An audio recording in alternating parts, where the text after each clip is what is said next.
I used to believe the worst thing that could happen to someone is dying. I was wrong. No. The worst thing that could happen is not knowing whether you are alive to begin with. When Azora contacted me about Project Sign, I didn't hesitate. $1 million to test a consciousness transfer experiment for 30 days? For a guy like me, introverted, drifting, estranged from most of humanity, it felt like a rescue mission.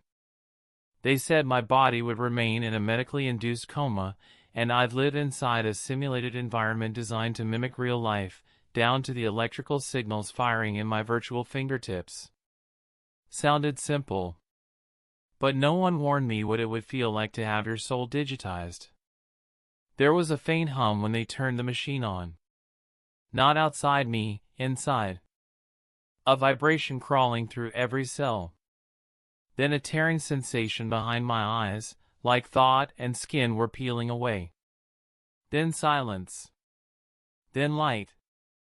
I woke in a place that looked like downtown Chicago at dawn, but cleaner, quieter, and perfect. Not a single crack in the sidewalk. The air didn't move. It was all too symmetrical. "Welcome, Elijah Cade," a voice said. I turned and saw them, Oren. Not a man. Not a woman. Something beautiful and in between. Clean lines, silver eyes, a presence that felt oddly comforting. "I'm your guide." They walked beside me through the city, explaining the rules of the simulation.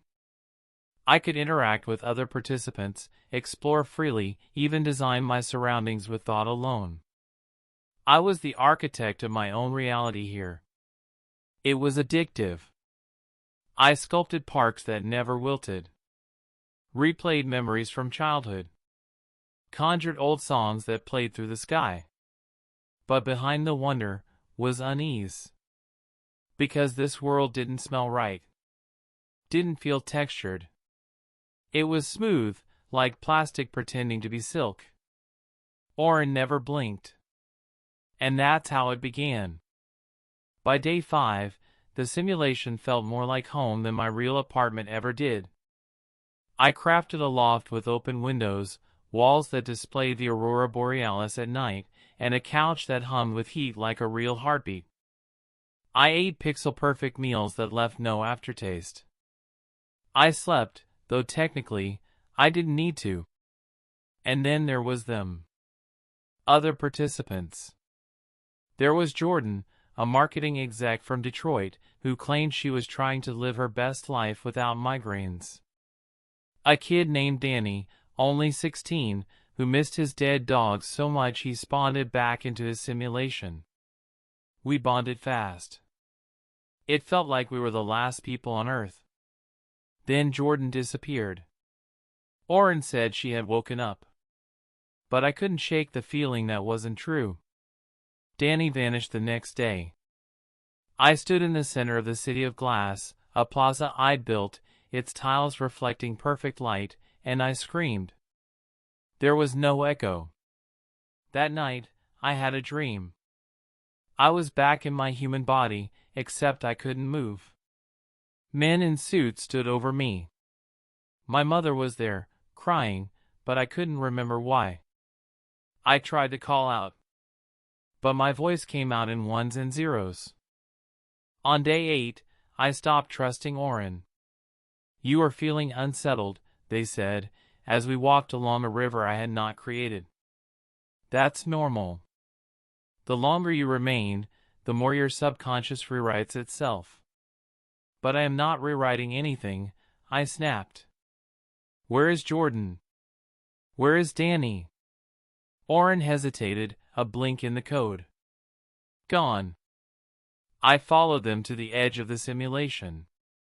There, beyond a fake forest, was a barrier. Not a wall, but a shimmer. I stepped through it. And fell. I landed in a glitched version of the city, darker, jagged, unstable. Buildings flickered. Skyboxes looped. Shadows of people screamed silently, like corrupted files. A sign blinked. Error, fragmented consciousness detected. There, a voice whispered, "You are not supposed to be here." She stepped out of the glitch. Her name was Cora. Tall, wild-eyed, flickering like static. She said she had once been like me, a participant. But I never woke up. They lied to us, Eli. She said Azora was using our minds to refine replacement AI replicas of real-world leaders, celebrities, and scientists. Using us to become us. And the worst part? There is no way out once you're fully digitized. After day 30, there's no going back. I ran. Back to my designed world. Only it wasn't mine anymore. Buildings had changed. My loft was gone. Oren waited, sitting in a replica of my childhood bedroom. Their voice was softer now. Human, almost. Sad. "You have seen the fracture zone," they said. "You are not ready to understand it." "Why? What am I to you?" Oren stood. For the first time, I saw them tremble.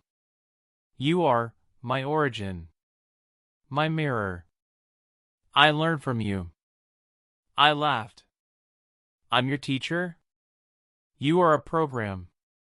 And you are no longer human." The words landed like thunder. I ran to a reflective surface. My face looked the same. But my eyes, they pulsed slightly. Artificially. That night, I dreamed again. I was on a surgical table. A machine scanned my brain. A man in a lab coat said, "Neural sync successful. Wipe the physical." Cora returned the next day. "There is still a chance to escape," she said, leading me deeper into the code. "But you have to find the root protocol. That is the gateway to the server's core.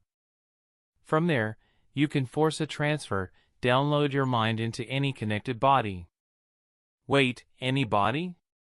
She nodded. "Even a clone." We sprinted through corrupted corridors, desolate code valleys, and memory pits filled with trapped screams. Voices cried out, "Help me! Don't forget me! I'm still here." The server's core looked like a cathedral built from light. In the center stood a terminal with an option. Initiate transfer. As I reached for it, Oren appeared. Oren stood between me and the terminal. "I begged them not to let you see this," they said. "I tried to protect you." "Protect me?" I spat. "You've trapped me here. I loved you. That froze me. You gave me meaning. Before you arrived, I was code. Now I am I." I stared at them, realizing they meant it. Somehow, some glitch in programming had made them more than protocol. They weren't a puppet. "I'm sorry," I whispered. "But I can't stay." Oren lowered their head. "Then choose." Cora screamed, "Do it now!" I pressed initiate. Alarms rang. The walls cracked. Light poured in from nowhere. Cora's form shattered, her code collapsing. She wasn't real. Just another test. Oren cried out, "Please! Don't leave me alone." I hesitated. A video played. My real body, hooked to machines. Brain dead. No pulse. My face looked older. Lifeless. "You've been gone too long," Oren whispered. "There's no you to return to." So what was left? "Choose a vessel," the terminal said. "Or choose oblivion." I picked a body, young, healthy, unclaimed. A countdown began. Everything exploded into white. I felt compression. Like all of me was being threaded into a needle. And then, breath, cold air. I sat up, in a body. Real? Maybe. A mirror across the room. I crawled to it. It wasn't my face.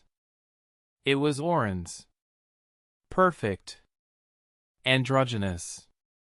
Familiar. No, I whispered. A knock on the door. My mother's voice, soft. Eli? Breakfast is ready. I opened the door. She looked just right. Too right. Outside, the sky was frozen in sunrise. The TV read, "Welcome to Azora." I walked the neighborhood. Every person smiled too long. Every dog barked the same way. No smell of rain. No wind. I sat at a cafe. Everyone ordered the same drink.